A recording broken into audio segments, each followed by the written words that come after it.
As a doctor, as a surgeon, we are involved with major surgical interventions. Unfortunately, in our business, this is the only business in the world where a customer can die. No, taxi drivers.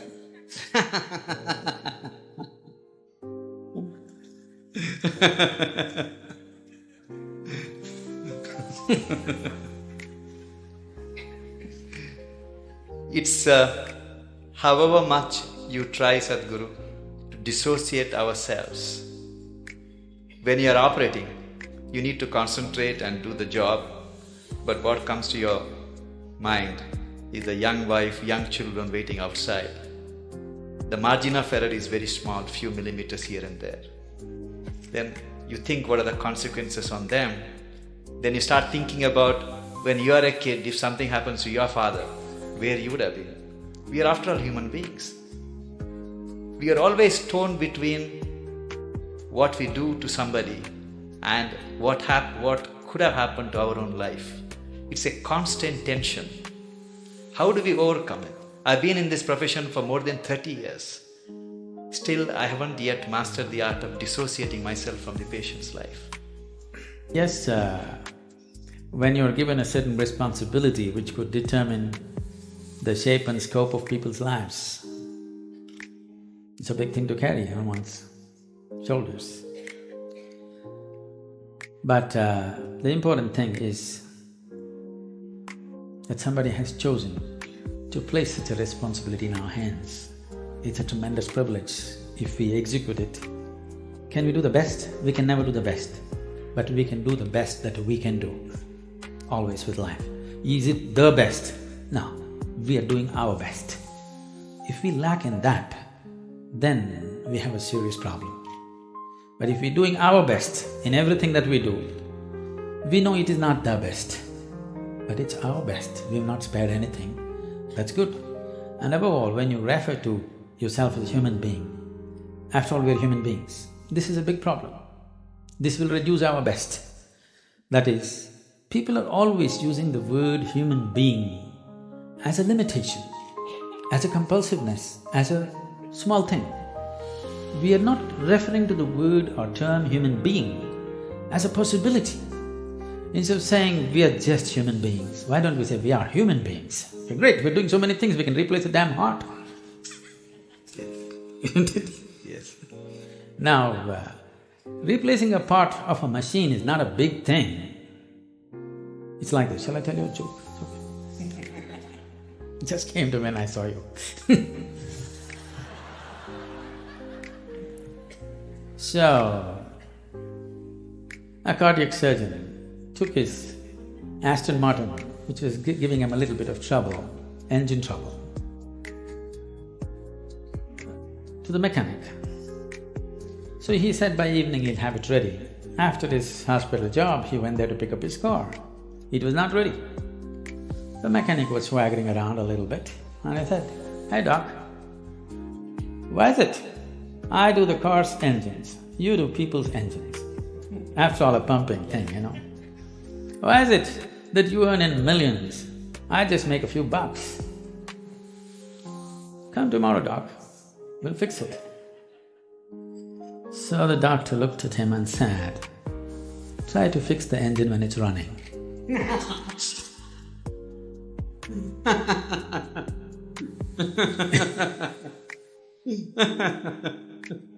That's the important thing.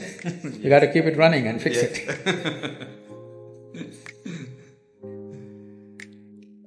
Sadhguru, but the great work done by all the senior cardiac surgeons, cardiologists and all the good doctors of this country, heart care has attained it has got a lot of confidence from the people. It's very interesting, Sadhguru.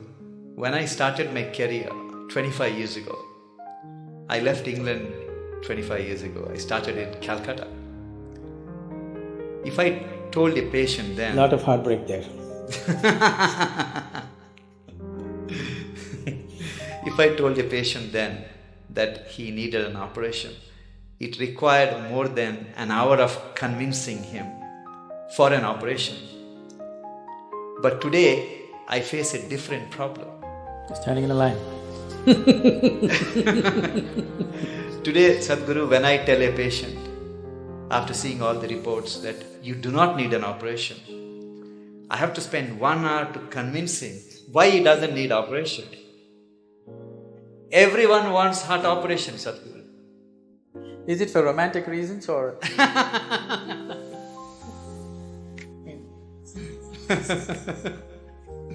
How do we convince people that fixing the heart is not like, something wrong with your house, you get a plumber, he will fix it, or something wrong with the car, you change the parts. It is something different. We are not the magicians, or we are not the gods, and the nature is the best healer. And cardiac surgery is only a 50-year-old phenomenon. People have lived for… I think they have also realized it's a dumb pot. It's a big dilemma for all of us, Sadhguru. Today, people want something to be done on their body all the time. Yes. If not heart, many other parts of the body. Yes, as I said, probably in another 50 years, 50% of the population will be going through these surgeries, which is not health, which is medical industry, but not health. If health has to happen, a culture of health has to come in. Not healthcare systems, not hospitals, not more doctors, not more surgeries, but a culture of health has to evolve. Right now, world is in a way of imitating everything that America does. They eat badly, they live badly, and they have a $3 trillion bill of healthcare. It's sinking the country, okay? It's sinking the whole nation, healthcare. We want to follow the same things. We want to dress like them, we want to eat like them, we want to live like them, and we want to get unhealthy like them. But our country cannot spend $3 trillion on you for sure, we'll let you die. Yes, we're not going to reach out to everybody and do surgery for 1.25 billion people. That's not going to happen in near future. And if it doesn't happen, it's a disaster. If it happens, it's a bigger disaster. That people do not know how to live well is a disastrous way. That I would say 70% of the ailments on this planet can be just handled with better sense of living, eating, atmosphere. If you manage 70%, will be gone. You can achieve this in 12 to 15 years of time on the planet if a determined effort is made by the people, by the policy and by everybody concerned, particularly the hospitals. They can do a lot. Because when they're sick, they listen, Otherwise they don't. When they're well, they don't listen. When they're sick, they will listen. They have ears, more ears than two when they're sick. That's the time to talk to them as to how to live better.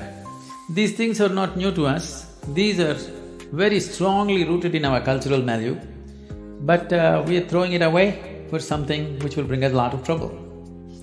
For immediate attention, for immediate intervention, of course, medical intervention is primary and it's most vital, there's no question about that.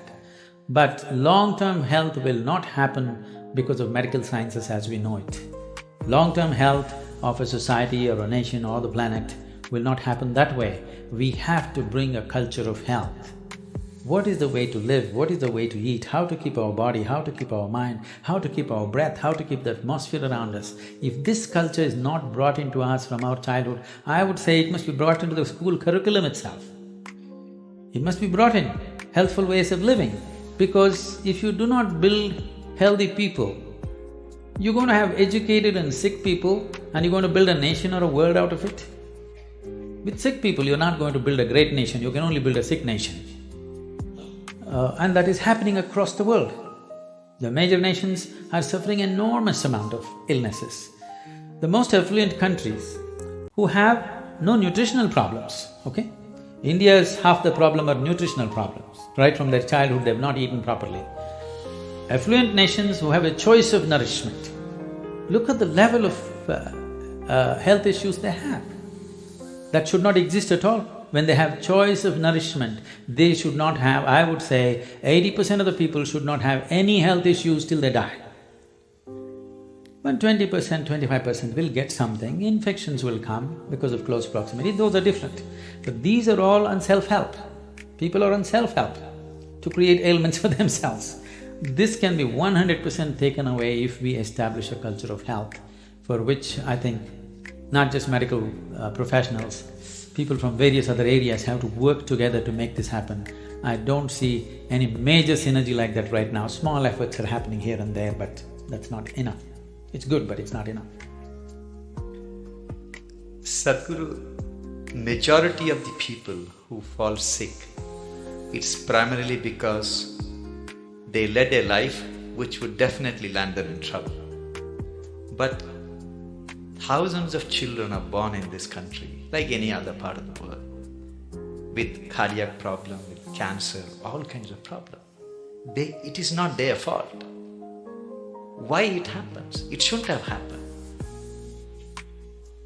6 million Toyota cars were withdrawn last year for defective whatever, and about 9 million General Motors withdrawn for ignition problems. It's a manufacturing defect. Only problem is you can't withdraw them.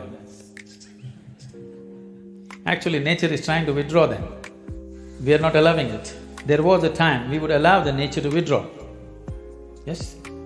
All the manufacturing defects that came, 100, 200 years ago, we would allow the nature to withdraw. By the time children are 4, only the fittest would survive, rest would go. Now we don't allow them to withdraw, so we need a whole lot of things to run the defective cars. I know I'm putting it so blatantly, but you need to understand, the physical existence is mechanical.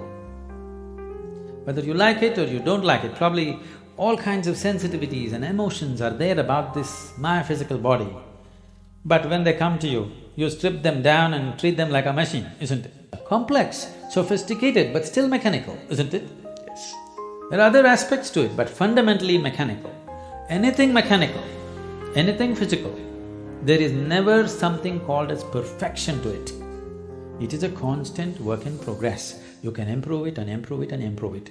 What we call as evolutionary thing is just that. Now, the parents, the two machines which produce this small machine, Yes. okay? What condition are they in?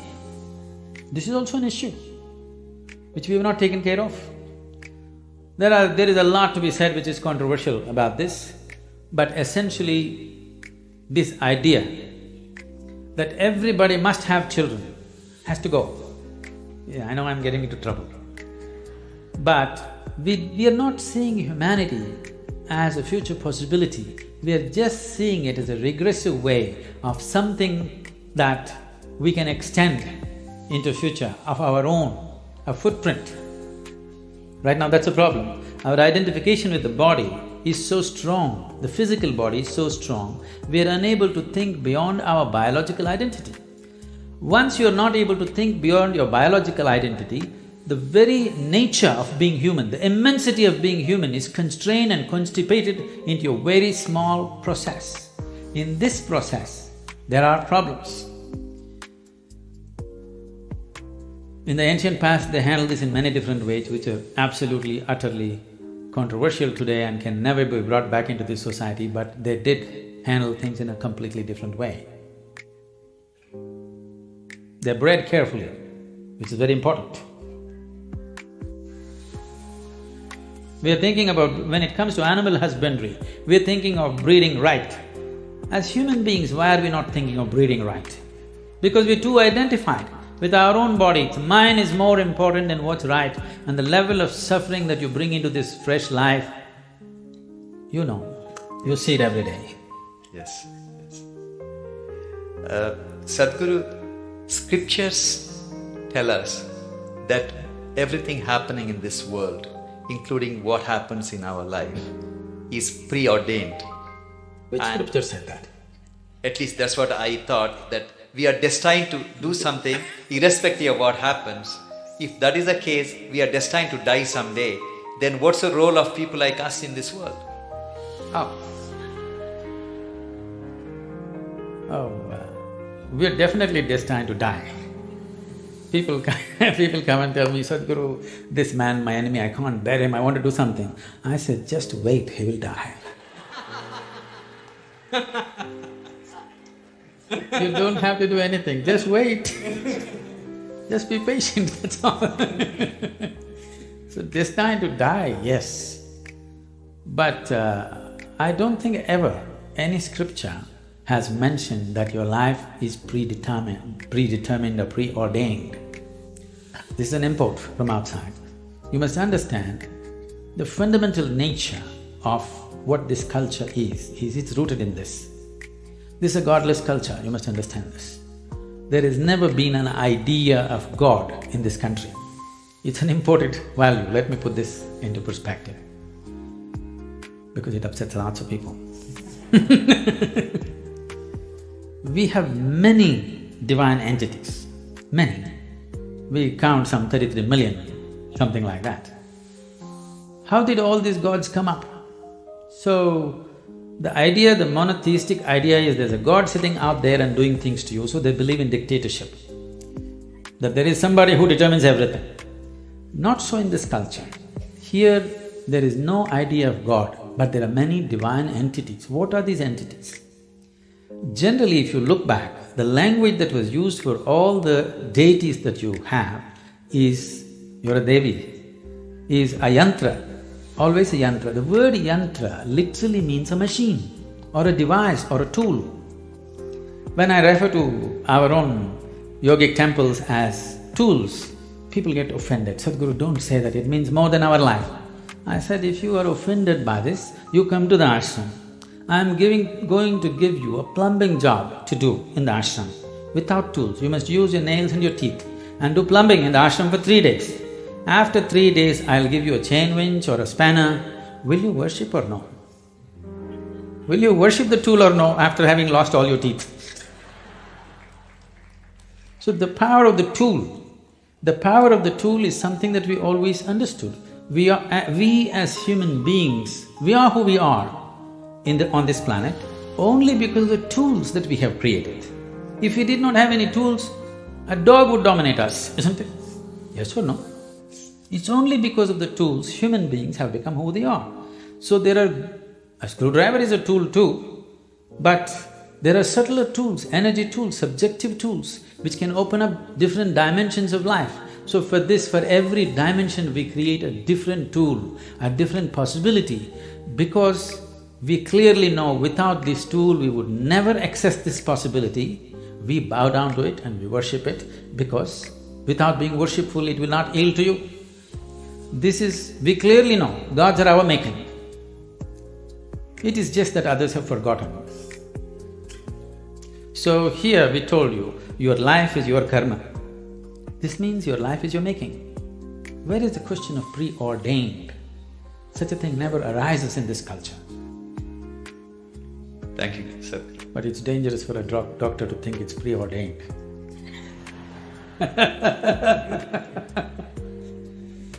Today, the medical science has reached a level, Sadhguru, we really do not have to touch the patient. When I see a patient in my office, he would have undergone all kinds of tests. Yes. Everything is done, all the images are displayed, history is written, everything is planned. Technically, I can see the reports and tell the patient, okay, you need a bypass or you need valve replacement. But I always make it a point to take my stethoscope, put it on the chest, listen to the heart, look at the patient's eyes, put my hand around on his shoulders, touch the patient, and then explain to them what is going on and talk to the family. I personally feel that touch has the most healing power than anything else what we have invented. Do you believe in that, Swamiji? See, what is not understood is, yes, one part of us is mechanical, but there are other dimensions. Most of the time, the mechanical part has gone wrong because we have not tended to the other dimensions. So what is lacking in their life is, their life is not touched. Not necessarily a physical touch, it's just a manifestation. Essentially, their life is not touched by anything. When I say touched by anything, it need not necessarily be a relationship. You can be touched by so many things. I don't know how many of you… when was the last… how many decades ago did you watch a sunrise? Or a sunset, or a moonrise? I'm saying not touched by anything. When was it the last time you waited for a flower to bloom? No such thing. When is the last time you paid an attention to a butterfly or a leaf or a flower or another human being? You're… of course, you don't like faces, you like the Facebook. I'm saying contact with life, whether it's human, animal, plant life or just elements around you, just that. How many people even take a moment to even look at the food that they're going to consume with a little bit of involvement, or are they touched by it? No. So at last, either a doctor has to touch it or in the end undertaker will touch you. You know, somebody will touch you, things gone bad, somebody has to touch you. So, does touch have a relevance? Tremendous relevance. Touch need not always be physical, it can be in so many different ways. If you are not touched by life, you are a dying life, you are not a living life. It may happen to you after some time, but it's happening, you're in progression. Because what you call as life, even in the physical level, it's medical knowledge for everybody now. The number of cells you have is more than the number of stars in the Milky Way, okay? Every day, over 600 million billion cells are dying and new cells are being born. That means every second, 10 million cells are dying and 10 million new cells are born in your body. If you just leave the old guys, if you just take charge of this new 10 million cells every second that's coming up in your body, if you structure them properly, create them properly, if you have some say in how they will happen, if you have some influence as to how these fresh cells are born, your heart should be fixed, your brain should be fixed, everything should be fixed. Because that is the level of opportunity you have to rejuvenate your life second to second. But because you're totally oblivious to life, when I say oblivious to life, I want you to look at this. Right now, you cannot even call yourself as a living being, because most of the time, what is happening with you is just thought and emotion. Thought and emotion is just psychological drama. It has no existential relevance. Here, 1,000 people can sit here and live in 1,000 different worlds right now. That means nobody is in reality. Nobody is living, everybody is thinking about life. Psychological space, what happens, has unfortunately overtaken the existential process of life. You do not experience life, you're only thinking and reacting to situations around you. Thought and emotion is dominating everything. So right now, today morning, sun came up on time. You don't think much about that, okay, so what? Now you need to understand, if sun does not come up tomorrow morning, within 18 hours, all life on this planet will largely cease as we know it. So I'm telling you, sun came up on time today morning. I want to hear appropriate noises. Yeah. None of the planets in this solar system collided today. In the whole universe, no accidents. In this endless cosmos, no accidents, everything going right. But you have one nasty little thought crawling in your head and it's a bad day. I'm saying you completely lost perspective with life. You lost perspective as to who you are. It's a kind of madness. So once you lose perspective as to who you are and what is your space and status in this existence, you are a sickness by nature. It's not the doctor has to diagnose you. It's already on. One day it will manifest to a point where his instruments or his touch will tell him, but it's already on. The process is on. When it goes beyond a point, he'll give you a prescription or a surgery. But the process is on, you're working hard towards it. There are large number of Indian or Western techniques of healing which may not have scientific data, but they work. And I have a personal experience. Many years ago, my wife developed lower backache. It was intense pain, excruciating pain. As usual, I took her to a neurologist. They did MRI and everything is fine, there is no problem, but poor thing, she was I'm really… glad you were not a spinal surgeon, otherwise you would have done it. Then my brother-in-law suggested that I should take her to see a acupuncture specialist. As a doctor, it was a bit embarrassing for me to go to somebody. And he didn't have a fancy clinic. I went to his house and he talked to my wife for a few minutes and he made her sleep flat on the floor. And Sadhguru, he took, from the heel, he started pressing on her lower back for 10 minutes as I was watching.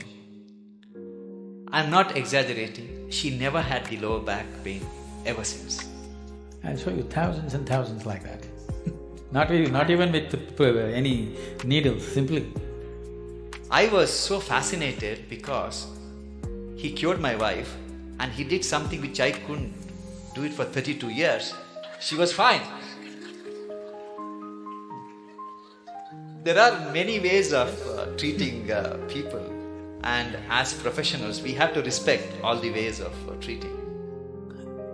Definitely, I would say allopathic system is at its best when there's an emergency. When there is time, definitely other systems are way better if you ask me, in many ways. Particularly, this is something hardly known to people. In southernmost part of India, largely in Tamil Nadu, we have what is called a Siddha Vaidya. It's a most incredible medical system, so comprehensive. There are over 300,000 formulations. I don't think even modern pharmacopoeia has that. Over 300,000 formulations elaborately written down. And the fundamental difference between Ayurveda and Siddha is, Ayurveda is herb-based, Siddha is elemental. The only thing is, the skill level that it demands from the doctor is a challenge in modern world. This is something that you have to live, then only it works. The person who administers it is as important as what is administered. Who administers it? You're talking about touch, so who administers it is important, not just what is administered. But the nature of modern medicine is, you write a prescription, some chemist who knows nothing about it gives it, and they take it, it's only purely chemical and it works. But when there are chronic ailments, if there is infection, killing it with whatever, chemical bombing it is the way to do it. But when you're generating an illness from within, correcting it from within is most important. If there's an emergency, you have to intervene more aggressively, that's different. But these systems have such a comprehensive knowledge about health and well-being. But the problem is, it needs a lifelong involvement and dedication to become something good with this kind of system. It is not something that you can acquire as a profession and do it. Always it was seen as a sacred duty that you can actually… See, I want everybody to think about it, and I'm sure many times you're facing this within yourself. It is not a prescription, it is not a surgery, it is not something. It's a person's life, whether he lives or dies. I mean, your existence, it's not a… it is not a case, it is not a statistic. For that person, it is the only life that he has. This needs far more deeper attention than just being handled as a profession. I think that sense of dedication and involvement, individual doctors might have grown into it, but still that's not there as a culture, that is not there. It should not be seen as a profession, that's what I'm saying. Yes, of course, monetary requirements are there, that will happen, that's a different thing. But first of all, it must be seen as a certain commitment and a certain privilege that you are able to either end or extend somebody's life is not a small privilege. Sadhguru, many years ago, when my son was a little kid, he gave me a book written by Swami Vivekananda. He was describing how ancient gurus could communicate with each other thousands of miles away just by thought. It's like a modern internet, how one computer can communicate with another computer in US or Europe, anywhere. Do you believe that human mind can be trained to influence another human mind or people's mind who are far away just by tuning our mind to the right frequency? Can it be trained? Can we learn that art? You're trying to beat the cell phone companies.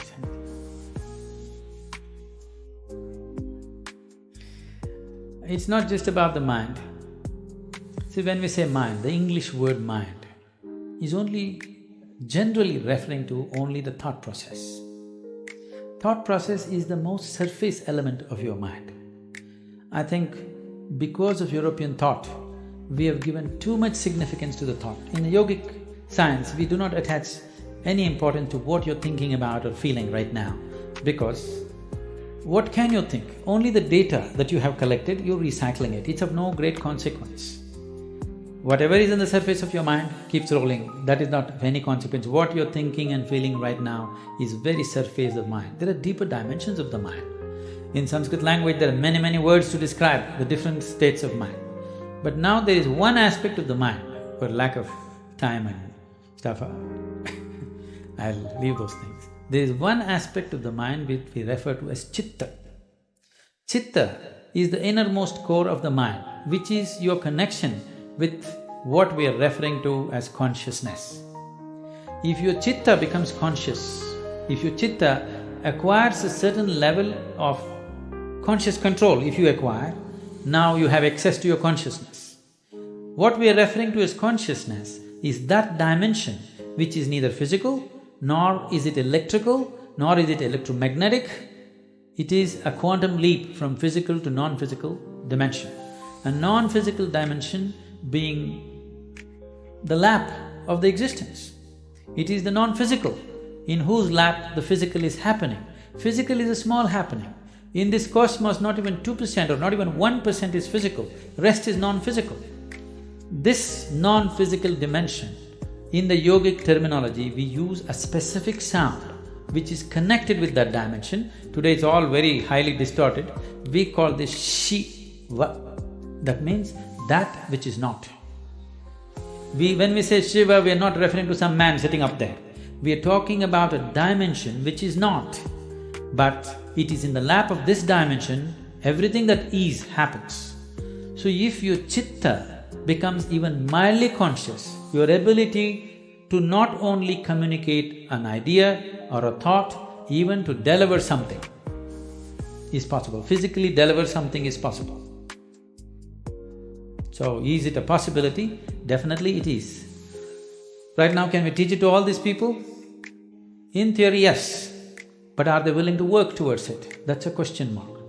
One big problem is, our education systems are such, we have glorified our thought to such a place. First, to bring that down itself will take time. To make them understand the stupidity of their thought, it will take a whole lot of time. Because everybody thinks they're smart, but actually the smartest thing about most people is their phone. So because your thought process is just an outcome of the limited data that you have gathered. It doesn't matter if I have read the libraries of the world, still it is too limited compared to what it is, what the creation is. With all the scientific development, we still do not know how a leaf really works. We do not know how a single atom in its entirety we do not know with all the scientific exploration. So that should be humbling enough for everybody to know that we know how to use things, but we do not know what it is. It will take a lifetime of attention to even grasp the fundamentals of what it is. So if people are willing to first of all understand, like the whims of their heart you just dismissed as dumb, okay? If they also understand the so-called smartness of their thought process and emotion is quite dumb, now it becomes easy. It becomes easy to train people that communication it's not like, now I want to generate this thought and give it to you, not like that. Things will happen to you before you think. What is best for you will simply happen to you even before you articulate in your mind. You don't have to ever think what you want to become, how you want to be. Life will just arrange itself. An intelligence beyond what you can contain in this bone box starts working for you, and it'll work. You've heard of Ramanujam and others, just opened a window with their Devi and he becomes that kind of a mathematician, which is, even today after 1 century they're still trying to figure out what he said. And the mathematical calculations that he gave is the backbone for describing the black holes in the universe. When he was there was no word called black hole, nobody knew there is such a thing. When we say black hole, what we are talking about is the curve of time and gravity, which is something modern science is battling with. He made mathematical background for that. As the curve increases, what is in existence, physical existence, becomes non-existence. So this is what it is when we say yoga. You reduce the curve in such a way that what is largely physical becomes non-physical. Once it's non-physical, time and space is not an issue. Once time and space is not an issue, communication is simply there.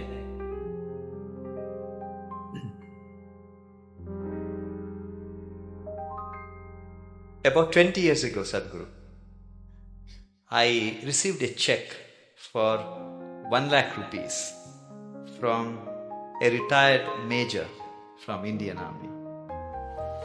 He just gave his name, he refused to, he didn't give his address. And he wrote a small note stating that the money I am giving you is too small for the path you have chosen, but God has His own mysterious ways of giving you the rest. It had a tremendous impact in what I thought, what I wanted to do. Is it because there is something called cosmic forces which are constantly trying to help society and doing, or it's something else which is influencing people to do something which is beyond their means? See, the ideas of something wants to help, something reaches out to you. I happened to be about 4 weeks ago, I was in Los Angeles and I was staying with some people there. And the bedroom was full of books, so I just picked up one of these books and so on. The author is saying, the core of the universe is love. Well, why would the core of the universe be love? Because this thing has been always told to people, from heaven God loves you, all these people. See, if you're having a roaring love affair right now with somebody next to you, here, will you look up and ask for rays of love to come towards you? I'm asking you. No, you made yourself in such a way nobody can love you. Now only God can love you.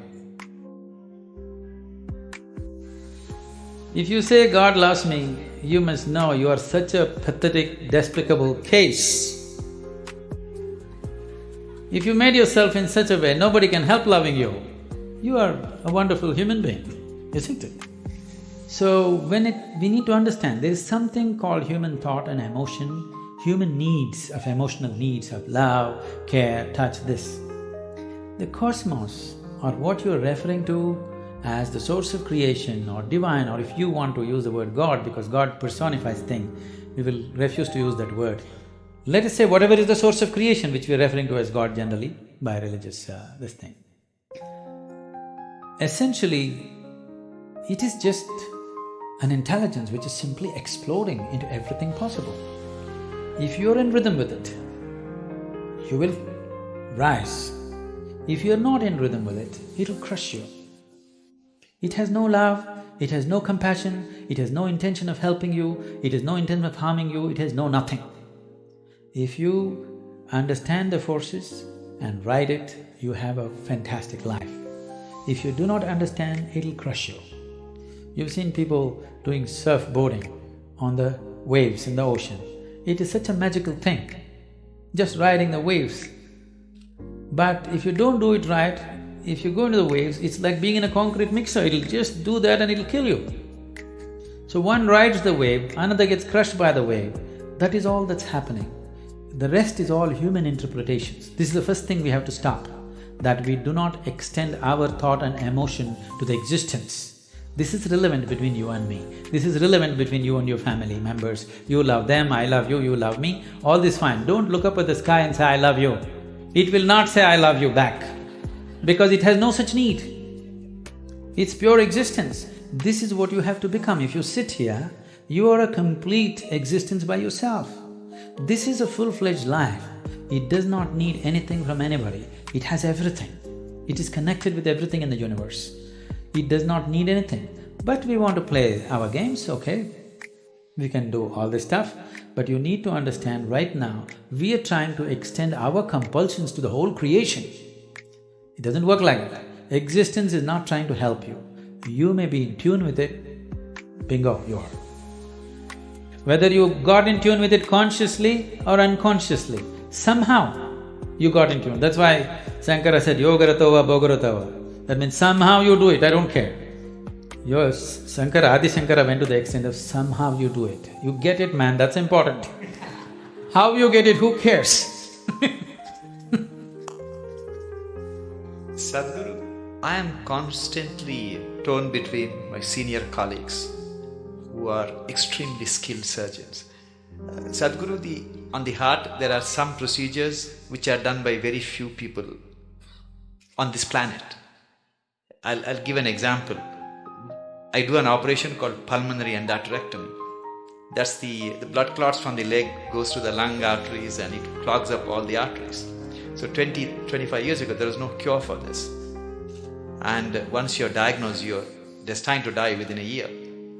Today, people who are on home oxygen for 2 years, 3 years, you do the operation, they can go back to skydiving or they can go to scuba diving. That's the transformative effect. But there are only 50 surgeons, less than 50 surgeons in this world who can operate. And like this, we have some of my colleagues who are extremely gifted surgeons. They are in their 50s now. And some of them are constantly talking about retirement. Especially one surgeon who is an extremely gifted surgeon who can fix any damaged valve. He is single, he has no other commitments. Every other day he talks about going to Benares or somewhere and retire. And I keep telling him that God didn't create him to retire and meditate. He has to be fixing all these problems.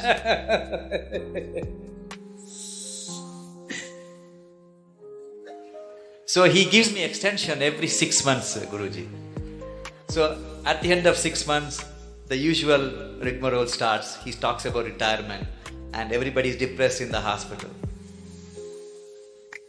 So how do you deal with this kind of people?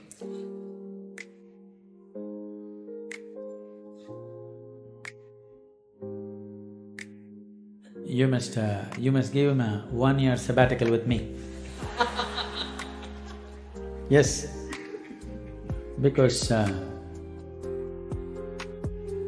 the need or the idea of retirement enters anybody's mind because of the monotony of what they're doing, whatever it may be. Somebody else may think it's a great thing, but in your experience, somewhere it's becoming monotonous or stagnant. Stagnation is one thing that human intelligence and human system cannot take, and most of the ailments are because of stagnation of life. They may be getting their, once in 3 years promotion, they may be making little more money, all these things may be happening. But somewhere experientially there is a stagnation, which could be a major cause for many of the complex ailments that people manufacture within their systems. The more complex they get, you try to create more talented surgeons. I'm saying we are manufacturing the problems, we are trying to manufacture a solution. I think as we offer solutions, people who have already gotten into problems, they need solution. But it's very important that we teach people how not to create these problems, so that instead of 50, you have to produce 5,000 expert surgeons to attend to all these people who are on self-help to illness. So I would say a surgeon who has a certain competence and who has worked through his life, if he wants to explore something of his own nature, that would be the greatest thing to do, because he's not a man without commitment, not competence. When competence and commitment is there, you should not run him through the rigmarole and destroy the possibility. It's important that he explores something of his own nature, which will make him… we don't know what he'll come up with. You cannot even estimate what he may come up with. I think a sabbatical is good. He may come up with something that you've not thought possible. I will convey your message, Sadhguru. I'm sure he's watching this program. Sadhguru, I believe that talent is something which is grossly exaggerated in success. When I was in medical school, I used to teach martial art. That was my passion. And every time a Bruce Lee's movie was released, all these school kids would come and join in hordes to martial arts schools. We used to call it Bruce Lee phenomenon. After 2 weeks. Yes. And I used to see some kids whose physique is meant for martial art, who have the natural flair, and I used to think, oh, this kid is going to get a black belt. And interestingly, Swamiji, after 6 months, they're never there. The guys who go up to the black belt and, do something very good in martial art are the ones who joined the school without any skills, without any talent, who worked very, very hard. For everything they had to sweat it out. But in the end, they're the ones who succeed. How do you explain this phenomenon? See,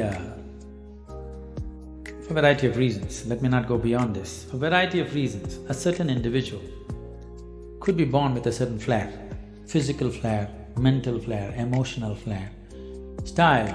5-year-old child, one has style, other is clumsy, okay? So the one with the style is not going to become necessarily a fashion thing. Somebody else who seems to be clumsy may grow into something else. Like, you don't know when a woman is pregnant, the child within that womb, whether it's a sage or a sorcerer. Nor the woman know. No, the mother does not know whether she is producing a sage or a sorcerer or what. This is because… I use the word coherence because of modern science is using that word. Who you are here right now, as you sit here, this is physics. Every subatomic particle is in constant contact with everything. What you call as cosmos is living life, and it's a live mind. You have captured only one small part of it. If you work with only that one small part of what you have captured, both as life and as intelligence, you will function at a certain level. If you apply yourself to break the barriers of your limitations that you've set for yourself, then there is an intelligence beyond anybody's understanding, beyond anybody's estimate, which is available to you. Once this is available to you, people think you're superhuman.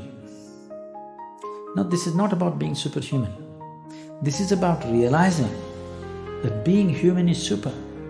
The immensity of being human has not been realized.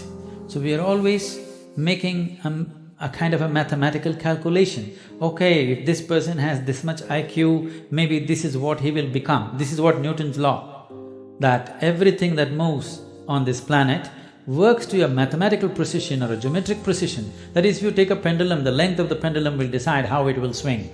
If you take a projectile, depending upon its mass, velocity and the trajectory, it will go to a certain place. That is not how the cosmos is working, because what you think is physical and not physical is all mixed up within this human being. The physical self, the psychological self, the emotional self, and who you call as myself, the life within you, the fundamental life process, these are all different dimensions. And the innermost core of who you are, which, because all the other words are corrupted, I'll use the word life or just you, what you call as me. This, if you allow it, if you do not identify it with any form, with your physical form or with other different identities what you take on, it has a way of being cohesive or collaborative with everything around. When we say somebody worked hard, all he's trying to do is stretch his boundary of identity, isn't it? He's trying to stretch his boundary. If he succeeds to stretch his boundary, something that he never thought possible or imagined that is within his competence or capability becomes his. Miraculously, I can show you hundreds of people who come to me, we prepare them for a certain period and then we initiate them. In 24 hours, you will see the shape of their face will change. Genetics are altered in 24 hours' time. You can see the photographic images, they have actually changed dramatically overnight, simply because of a certain extension of their identity. So, in the Indian spiritual milieu, when you say spiritual, we must understand this. This is not about looking up or looking down. When we say spiritual, we are talking about transcending the limitations of physical. So right now, the physical is here as if it's a solid entity in people's experience. But modern physics is telling you and medical science is beginning to tell you, or if people don't understand, if they just hold their nose for 2 minutes, they understand that they are not an independent existence. It is in transaction, not just in terms of breath. Even on the level of subatomic particles, it's in constant transaction. If this transaction becomes even minutely conscious, suddenly you have immense capabilities that you never thought were possible. Biological identity is the most limiting identity that you have because it limits to the area of your body. Now when you strive, you break this. It doesn't matter in what way you strive. Most people strive in unconscious, unscientific, simply out of striving, they do things. But there are ways to strive scientifically in a proper way. There are tools to strive with specific direction to break the limitations of who we are. If you break this boundary, the subatomic particles are transacting, the intelligence is transacting, only you're missing the whole game. If you don't miss the game, if you are in the game of life, not in the game of thoughts and emotions, you're in the game of life, suddenly just about anything you want you can do, not this or that. I'm saying anything a human being can do, simply if he breaks his barriers. And these barriers are many levels, but the most fundamental thing is the identity.